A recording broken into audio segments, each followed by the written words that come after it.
The phone shattered the silence like a gunshot in an empty house, vibrating across the kitchen counter where Christopher had left it charging.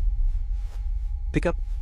Damn it," he muttered, his voice hoarse from the whiskey he'd been nursing alone, the kind that burned just enough to dull the ache in his chest. But when he saw the name, Marcus Hale, flashing on the screen, his thumb hovered, heart slamming against his ribs like it knew this call was the spark that would ignite everything he'd buried for years. Christopher swiped to answer, sinking onto the bar stool, the cool leather of his wife's absent bar cart pressing into his thighs. "Mister. Well, it's late. Everything okay at the office?" His words came out steadier than he felt, but inside, the old familiar pull twisted like a knife, Marcus's voice. The deep, gravelly timbre from boardrooms and late-night emails, wrapping around him like smoke. "Christopher," Marcus said. No preamble. His tone laced with something sharper than exhaustion, hunger, maybe, or desperation. "Your wife's out of town, right? Emily's conference in Chicago? I need to see you." "Not for work. For this." The pause, heavy as lead. Then the line crackled with the sound of Marcus's breath hitching. "I'm outside your door." Christopher's world tilted. He bolted to the front window, yanking the curtain aside. And there he was, Marcus Hale, the man who owned half of Silicon Valley's skyline, leaning against a sleek black Tesla under the sodium glow of the street lamp. His broad shoulders slumped, tie loosened like a noose half undone. But it was the look on his face, raw, unfiltered need, that froze Christopher in place. The kind of expression that said secrets were about to spill, and none of them could be taken back. That night in the sprawling McMansion on the outskirts of Palo Alto, California, where tech bros built empires by day and nursed quiet desperations by night, Christopher's life cracked open like a fault line. He'd always played the part, devoted husband to Emily, rising star in Hailtech's marketing division, the guy who grilled burgers at neighborhood barbecues and volunteered at the local LGBTQ youth center on weekends. All smiles and safe distances. At 32, with his easy charm and that disarming hazel-eyed grin, he was the American dream wrapped in khakis and ambition. But beneath it, the truth festered, the dreams that woke him sweating at 3 a.m., bodies entwined in shadows that weren't Emily's soft curves, but harder lines, stubble-rough jaws, hands that gripped with a possessiveness she could never match. Emily had been his anchor since college, sweet, ambitious, the girl who'd laughed at his dumb jokes in Stanford's quad and stuck by him through the startup grind. They'd married young, bought this house with its vaulted ceilings and bay windows overlooking manicured lawns, whispering promises of kids someday, of building something real amid the valley's chaos. She was away now, presenting at some fintech summit in the Windy City, her texts full of heart emojis and "miss you, babe, don't burn the place down." If only she knew. Marcus Hale was the storm Christopher hadn't seen coming. At 42, he was the silver fox of venture capital, salt and pepper hair cropped close, piercing blue eyes that dissected pitches like a surgeon's scalpel, and a body honed by dawn runs along the bay trails, broad chest straining against bespoke suits, forearms veined from gripping the world's reins. He'd built Hailtech from a garage hackathon into a billion-dollar beast, poaching talent like Christopher with bonuses that bought loyalty and late hours that blurred into something dangerously intimate. Their flirtations had started innocently enough, a lingering handshake after a killer presentation, Marcus's hand on Christopher's shoulder during a tense merger call. The way he'd say, Good work, Chris, with a gravelly emphasis on the nickname that made Christopher's pulse stutter. But tonight, with Emily's side of the bed cold and the house echoing like a tomb, Marcus's knock wasn't business.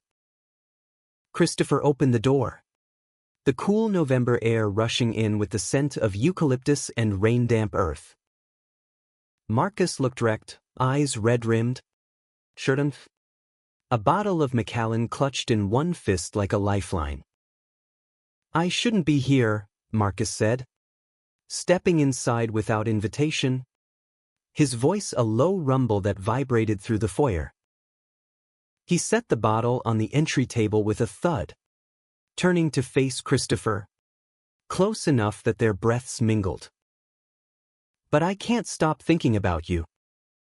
That night in the hotel bar after the Vegas pitch, when we stayed up talking till dawn, and you looked at me like you saw me, not the brand." Christopher's throat tightened.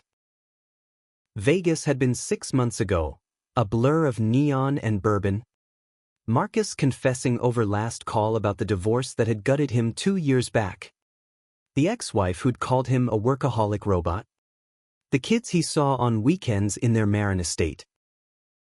Christopher had leaned in then, their knees brushing under the table, and for a heartbeat, he'd imagined closing the gap, tasting the whiskey on Marcus's lips. Instead, he pulled back, joked about jet lag, and gone back to his room alone, Emily's photo on his phone a guilty anchor.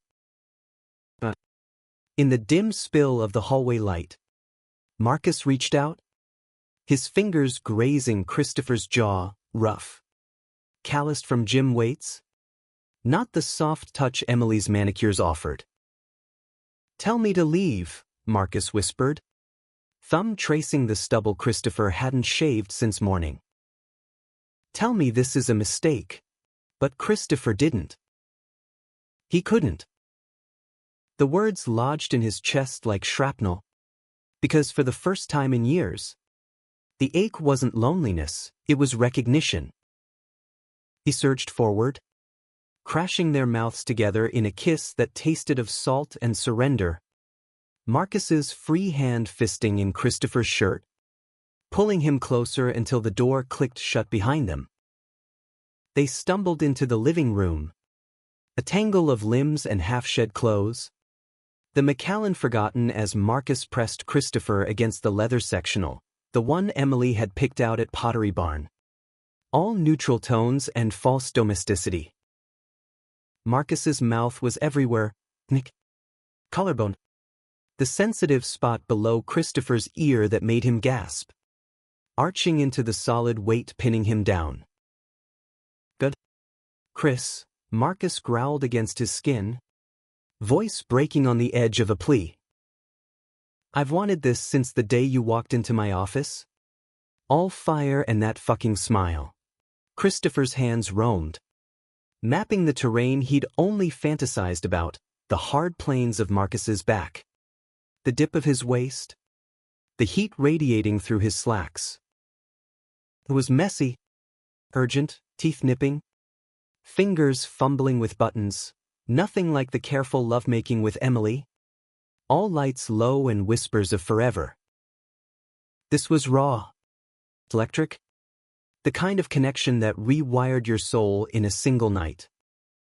They didn't make it to the bedroom. On the rug by the fireplace, fake logs flickering in the gas insert, Marcus took him apart with a reverence that bordered on worship. His blue eyes locked on Christopher's the whole time, murmuring praises in that executive baritone, beautiful. So damn perfect.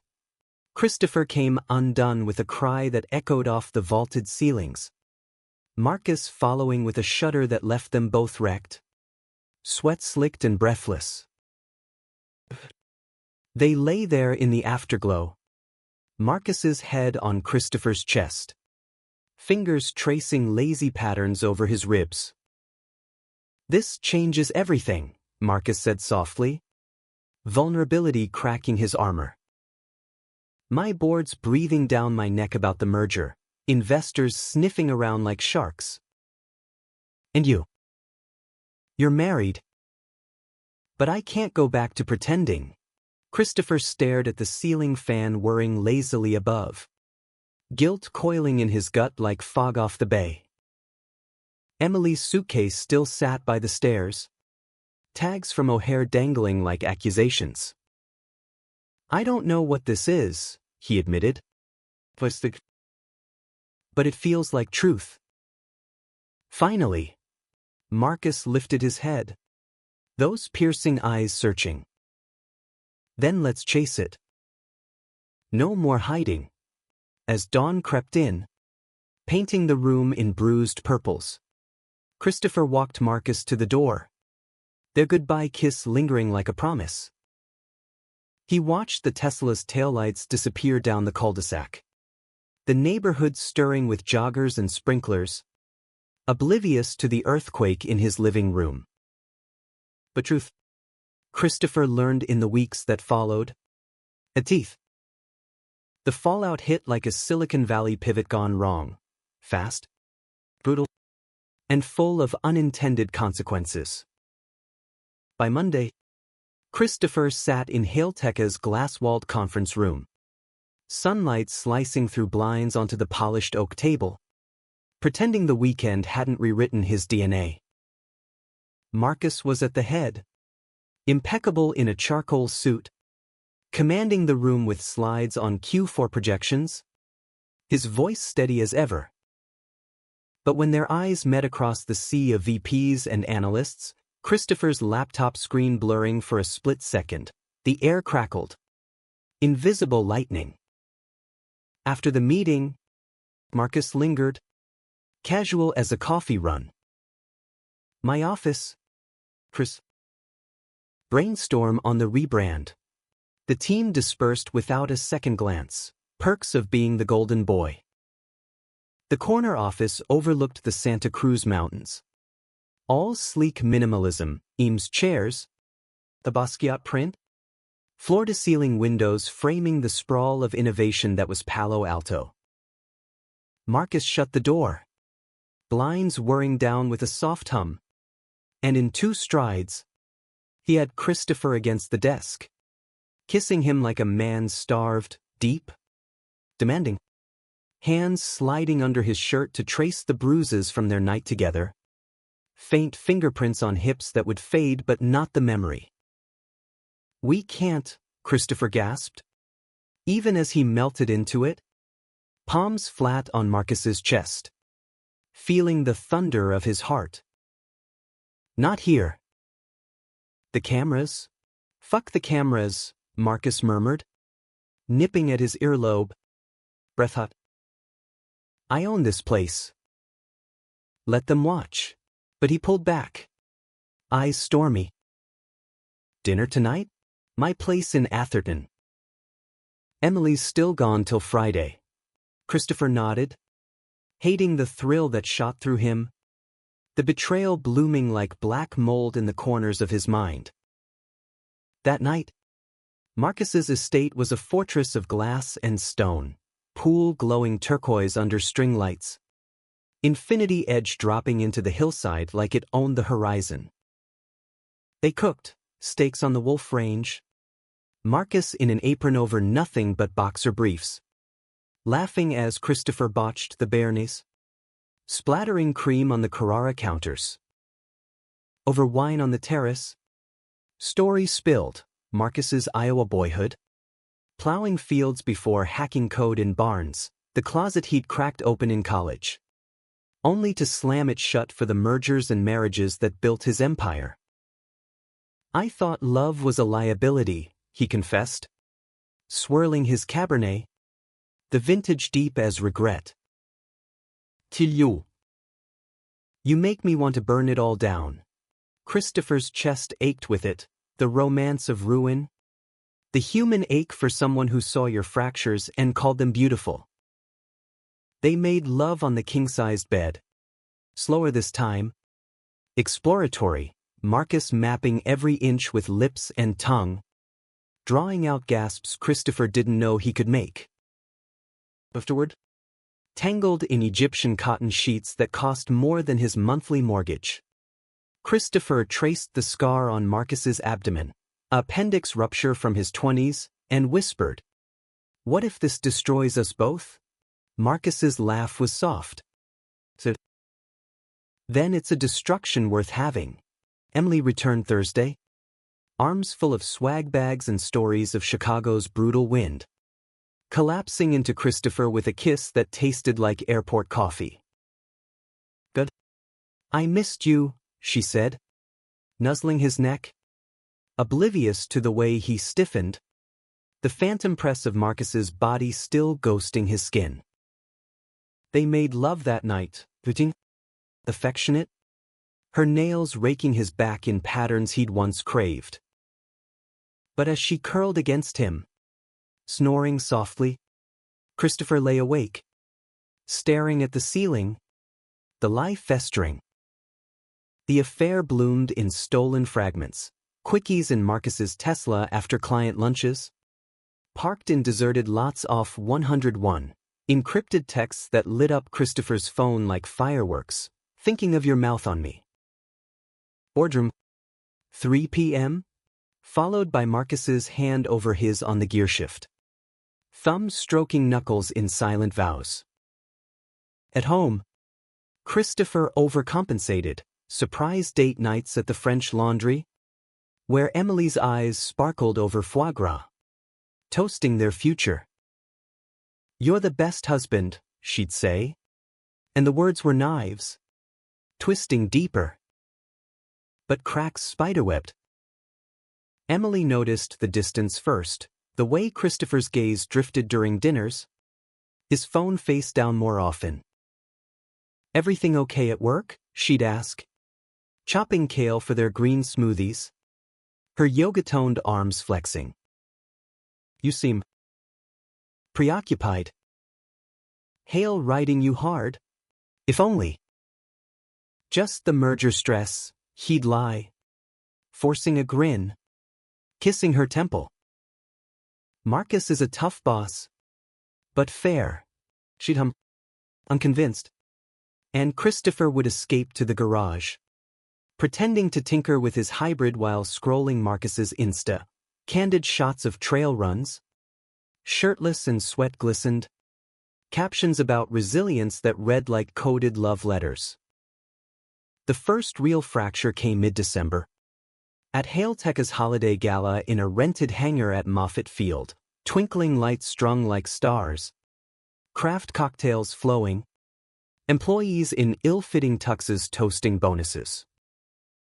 Christopher arrived with Emily on his arm, her emerald gown hugging curves he'd once worshipped. But his eyes sought Marcus across the crowd, magnetic in a tailored Tom Ford, clinking glasses with investors, that wolfish smile flashing. They danced dangerously close, Emily twirling under Christopher's hand to some indie band cover of Last Christmas, while Marcus watched from the bar, blue eyes burning holes. Later, in a shadowed alcove by the vintage fighter jets on display, Marcus cornered him. "You're killing me in that suit," he growled, backing Christopher against cold metal fuselage, hands slipping into his pocket to palm him through slacks. "Dance with me." Ditch her for one song. Heart pounding. Christopher glanced back, Emily laughing with colleagues, and nodded. On the floor, Marcus pulled him into the sway, bodies flush under the guise of rhythm, his erection pressing insistent against Christopher's thigh. "I love you," Marcus breathed into his ear, the words a grenade. Not some fling. "You." Christopher's world stuttered. The L word he'd rationed with Emily, doled out in safe increments. But then Emily's voice cut through. "Chris? There you are." She approached, beamed, oblivious. "Who's your friend?" Marcus extended a hand. Charm dialed to 11, Marcus Hale. Your husband's tormentor-in-chief. Puffed. Tenshix. And Christopher's stomach churning as Emily gushed about the company's innovative spirit. That night, driving home through fog-shrouded streets, Emily chattered about the event, then fell quiet. You two seemed convinced. Like old friends. Just shop talk, Christopher said. Too quick. Knuckles white on the wheel. She studied him, brow furrowing. If something's wrong. Nothing, he snapped. Sharper than intended. Silence stretched, heavy as the redwoods lining Skyline Boulevard. At home, she retreated to the shower, and Christopher poured a scotch. Phone buzzing. Marcus, say it back. Please. He typed I love you too. It's and shattered the glass against the sink, shards glittering like fallen stars. January brought rain, endless sheets lashing the valley, mirroring the storm inside. The merger closed. Champagne corks popping in boardrooms, but victory tasted like ash. Marcus grew bolder, weekend getaways masked as team building in Big Sur, where they'd hike misty trails hand in hidden hand.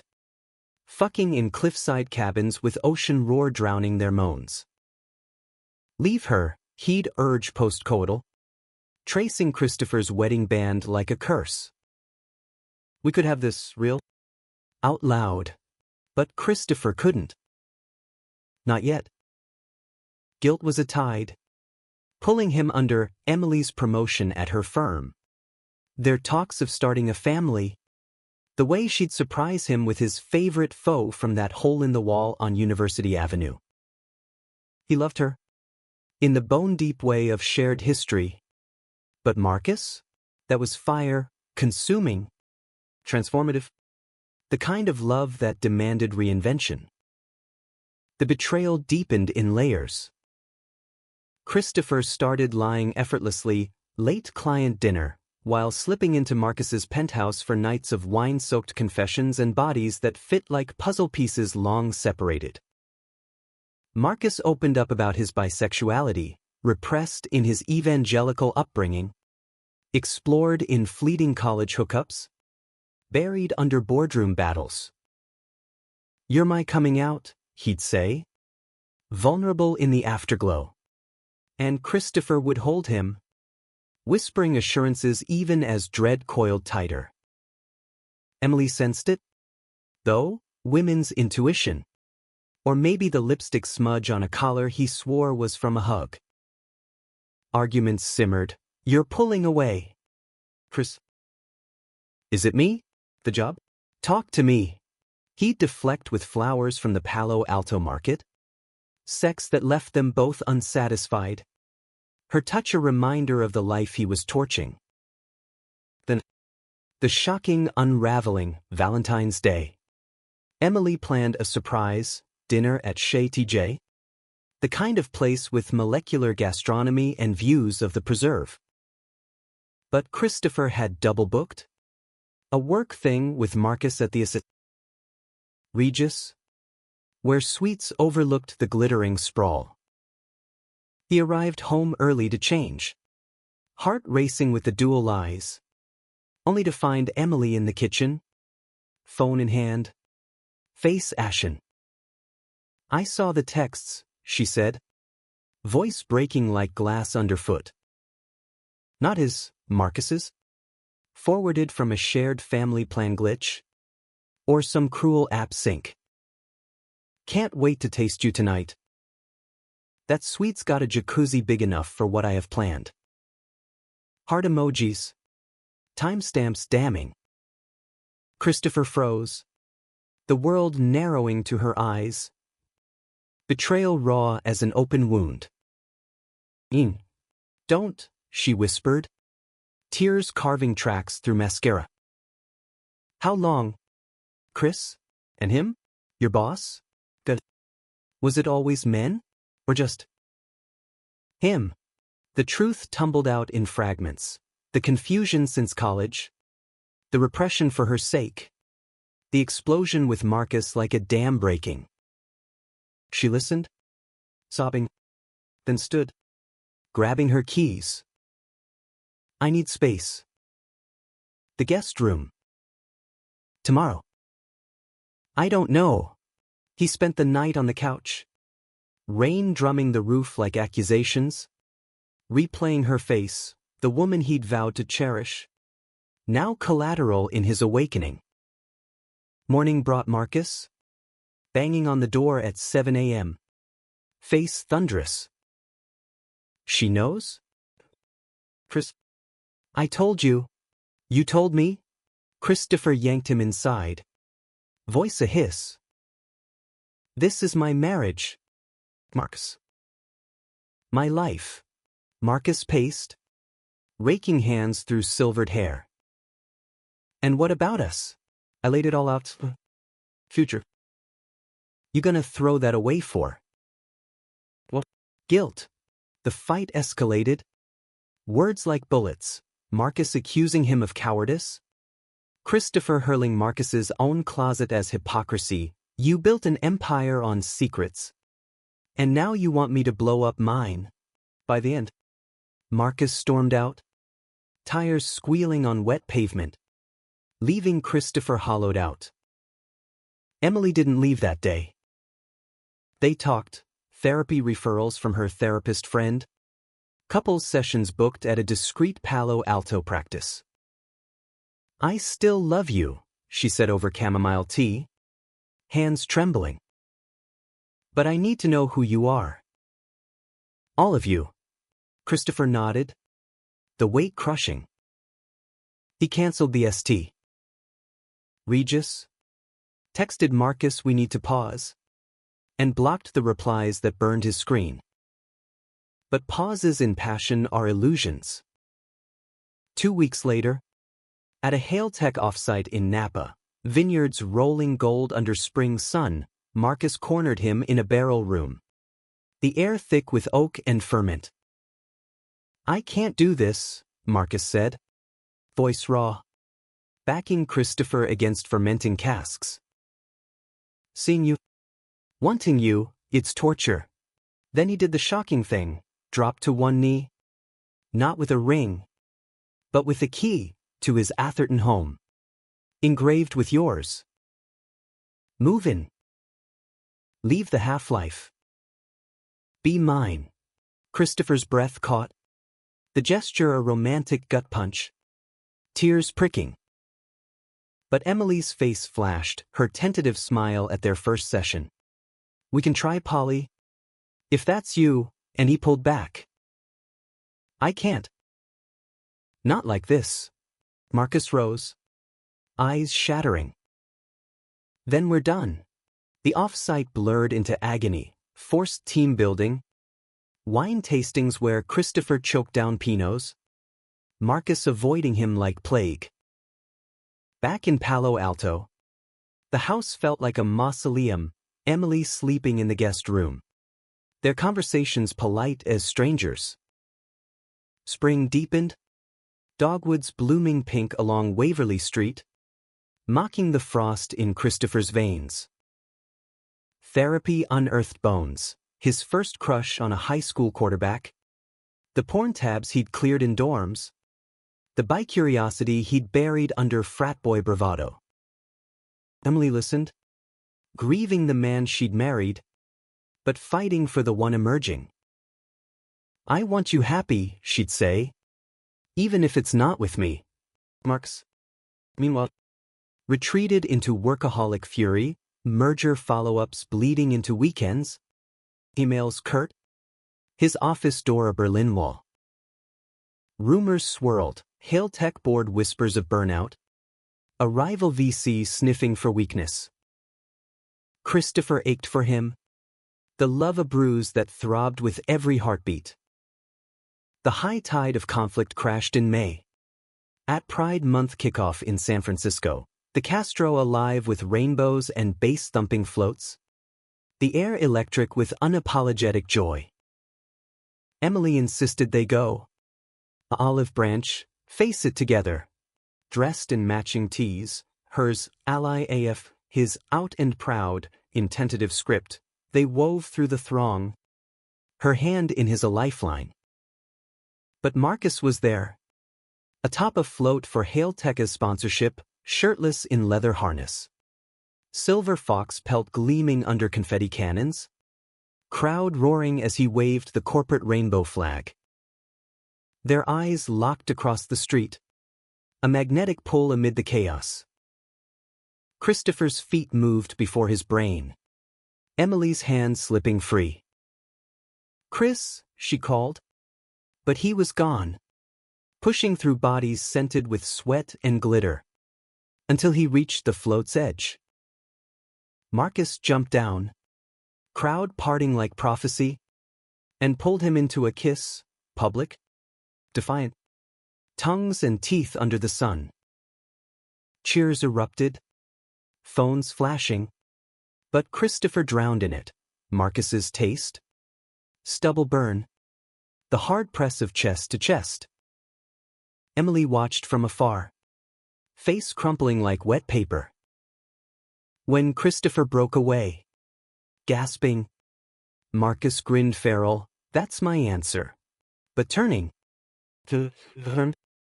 Vanishing into the crowd, and the romance curdled to regret. "What have I done?" he whispered, shoving Marcus off. "You chose," Marcus said. But triumph laced his tone. Christopher ran, finding Emily at a curbside cafe blocks away.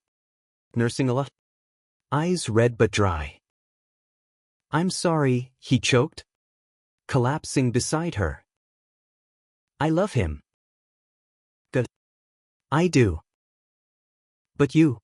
"Sure." She cupped his face, thumb brushing a tear. "Go. Be free. We both deserve that." The divorce papers came swift, amicable. California no-fault style. Splitting assets down the middle. The house sold to a young couple starting fresh. Emily moved to a condo in Menlo Park. Threw herself into work and a book club of fierce women. Texting Christopher memes about glow-ups that masked her pain. "You're brave," she wrote once. "I hope he is too." Christopher crashed on a friend's couch. Nights scrolling Grindr out of loneliness. But his heart was Marcus's. A homing beacon. He quit Hailtech in June, too raw. Too tangled, landing a gig at a nonprofit for queer youth in Oakland.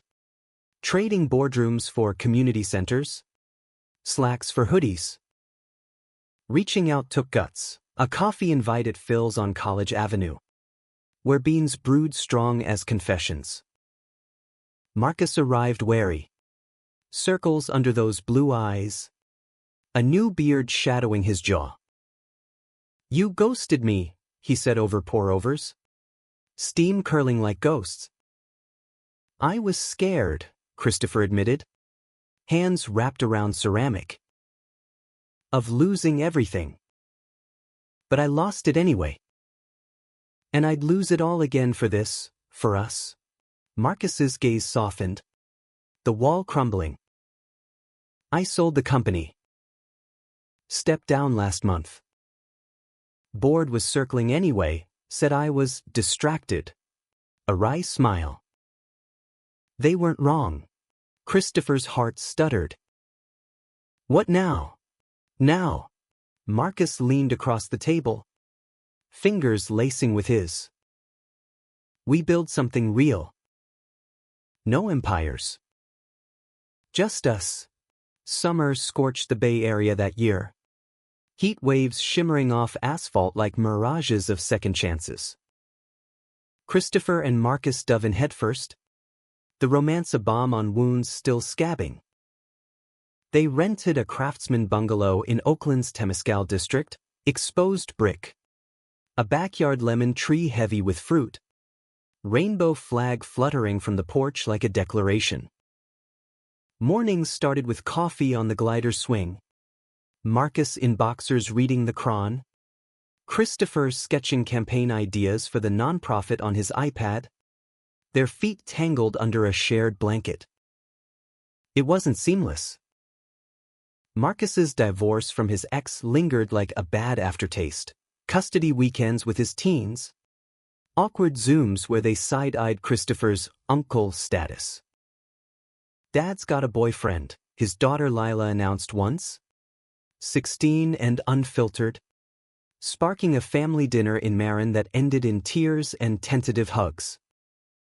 Christopher's own coming out rippled. Parents in Sacramento stunned but supportive over FaceTime. Emily's family sending passive-aggressive Christmas cards that year. The Valley whispered, old colleagues at happy hours. Did you hear about Hale? Went full rainbow after that marketing guy. But the love deepened. Human and flawed. They bickered over Marcus's habit of leaving board shorts on the bathroom floor. Christopher's late nights at the youth center grading essays on identity. Make-up sex was legendary, slow and teasing in the clawfoot tub. Or frantic against the kitchen island after a Warriors game. Marcus's groans muffled in Christopher's neck. You're my home, Marcus would murmur. Postclines. Fingers carding through sweat-damp hair. And Christopher believed it. The words a anchor in the drift. Yet conflict simmered. Inevitable as fog. Marcus's restlessness surfaced in autumn, post-sale nest egg burning a hole. Him pitching wild ideas, a queer venture fund, a cabin in Tahoe for retreats. We could change the game, he'd say, pacing their living room. Eyes alight. Christopher nodded. But unease nod, the old Marcus? Empire builder? Clawing back. The betrayal struck like lightning in October. At a fundraiser for the nonprofit, loft space in Jack London Square. Fairy lights and craft IPAs? Donors mingling with rainbow pins. Christopher emceed, charming the crowd in a velvet blazer. Voice steady as he shared stats on youth suicide rates. The center's lifeline role. Marcus hovered at the bar. Proud but distant. Nursing a seltzer, he'd gone dry after the sale. Trading scotch for sobriety. Post-speech applause. Christopher slipped away for air on the waterfront. Embarcadero's cranes silhouetted against a harvest moon. Footsteps followed, not Marcus, but a ghost from his past, Taylor. The college hookup he'd buried. Now a tech lawyer with a craft beard and appraising eyes. Chris? Holy shit. It's been forever. Hugs turned lingering. Tyler's hand low on his back.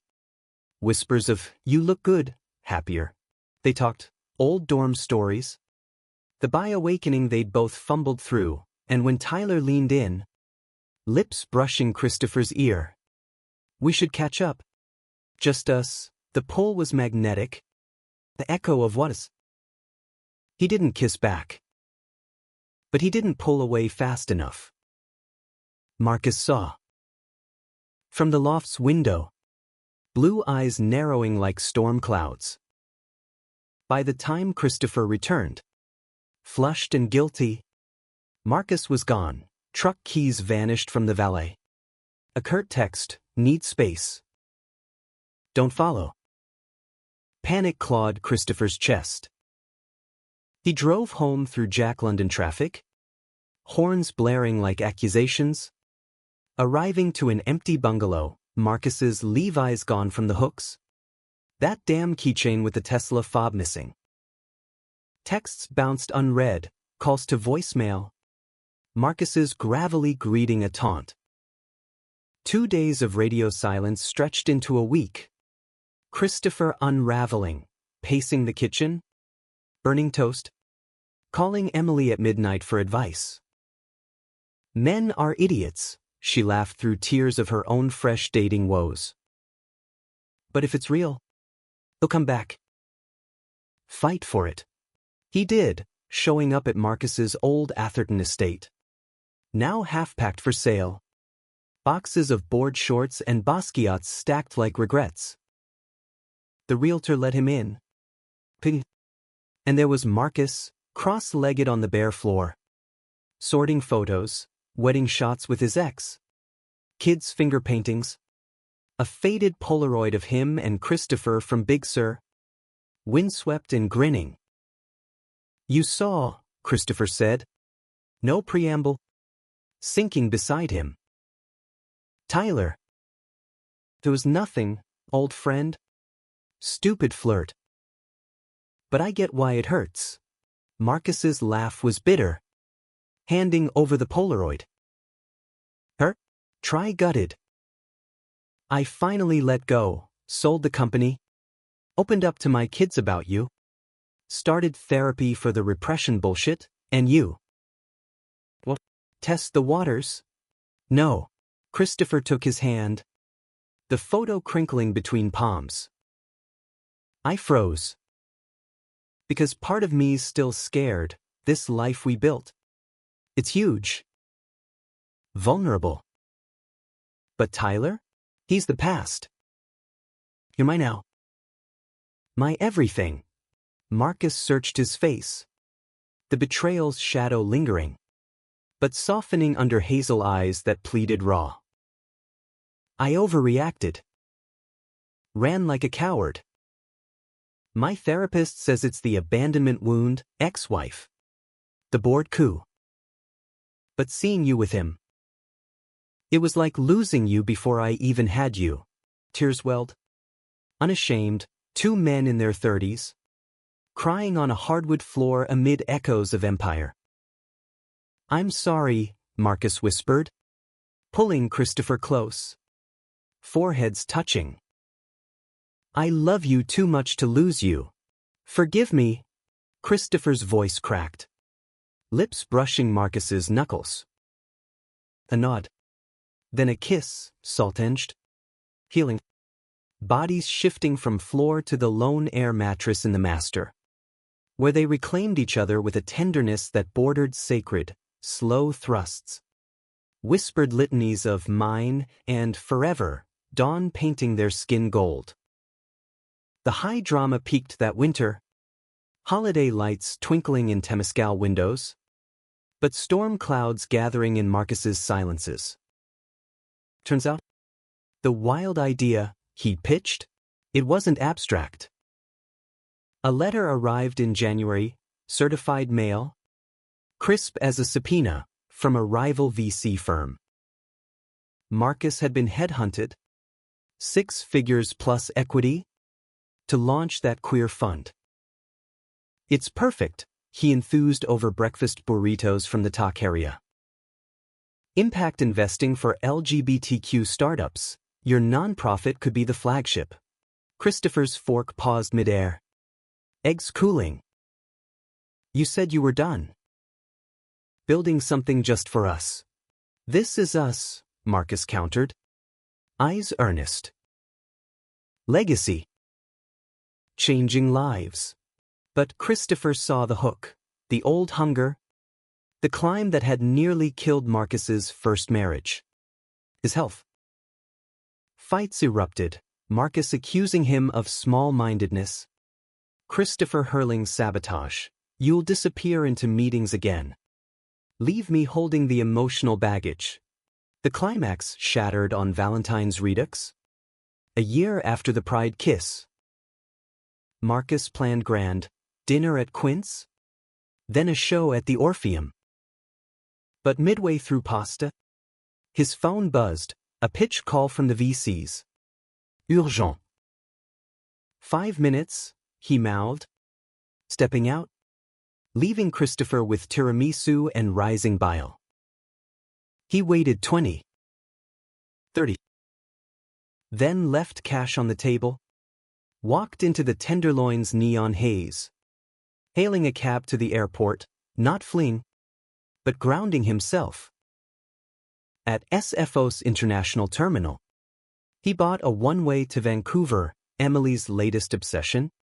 Her solo trip glow. Texting Marcus, need to breathe. Call when you're done climbing. 2 weeks in rainy Gastown.